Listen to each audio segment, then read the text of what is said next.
Drama serial टूटा हुआ दिल, जिसमें हमने देखा कि अब तो इदरान जेलसी फील करता है जब समीन इरहा के साथ ज़्यादा वक्त गुजारती है, रात में देर तक उसके कमरे में रहती है, उसे सुलाती है और इदरान को कम वक्त देती है। यानी कि इदरान के दिल में हलचल सी होने लगी है, मोहब्बत की शिद्दत बढ़ने लगी है और वह समीन को हर वक्त अपनी नज़रों के सामने देखना चाहता है।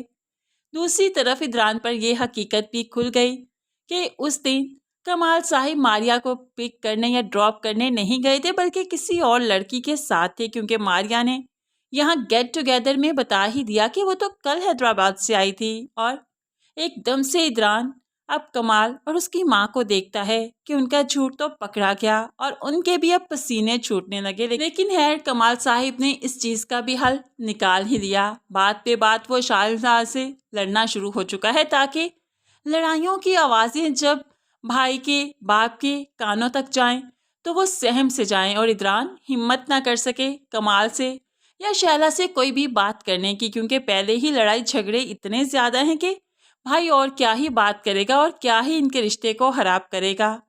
लेकिन ऐसे में शायला से इदरान पूछ देता है, क्या हुआ, क्यों लड़ रहे थे तुम दोनों सुबह ही सुबह? तो शायला भड़क उठी, जब बिन बुलाए मेहमान आ जाते हैं ना अपनी फैमिली में, तो फिर इस तरह से ही होता है। क्या ज़रूरत थी अपने इन लॉज को बुलाने की? हमारा गेट टुगेदर था, हमारी पिकनिक थी। कमाल को ये बात अच्छी नहीं लगी। क्या वो लोग आके अगर वो दोनों ना भी आती तुम्हारी सालियाँ, तो क्या हो जाता है? इस वजह से हमारी ज़्यादा लड़ाई बनती है। अब तो यहाँ पर इदरान का भी गुस्सा आ गया। अच्छा, और वो जो तुम्हारे जंगली इन लॉज आए थे उनका क्या?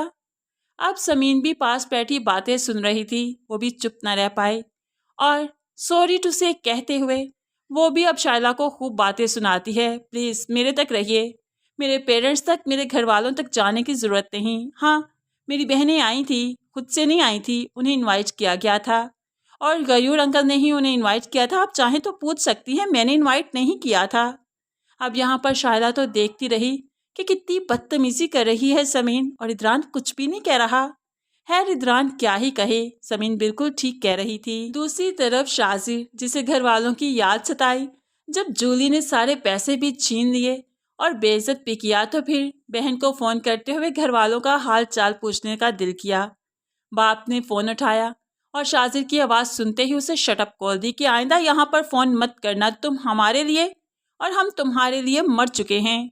शाजिर की आंखों में आंसू आ गए, माफ़ी मांगने लगा, लेकिन बाप कुछ भी नहीं भूला, ना ही वो बेटे को माफ़ करेगा। इतनी जिल्लत हो गई, इतनी रुसवाई पूरी फैमिली में, कैसे भूल सकता है? शाजिर की आवाज़ थोड़ी देर और सुनी तो दिल पकड़कर बैठ गया। अब तो शाजिर और भी परेशान हो गया कि बाप को क्या हो गया। अब यही परेशानी इसे पाकिस्तान आने पर मजबूर करेगी और यहाँ पर आकर वो देखेगा कि समीन इदरान के साथ कितनी खुश है, इदरान कितना अच्छा है। ऐसे में कुदरत ने कैसा सबक सिखाया शाजिर को कि शाजिर को एक बूढ़ी औरत से मिलवा दिया और समीन को उसके ख्वाबों के शहजादे से। समीन अपनी ज़िंदगी में खुश है और ये चीज़ किसी भी तौर शाजिर से बर्दाश्त नहीं होगी। तभी तो वो अब समीन से फिर से मोहब्बत के दावे करके उसकी ज़िंदगी में शामिल होना चाहेगा, उसकी ज़िंदगी को बर्बाद करना चाहेगा।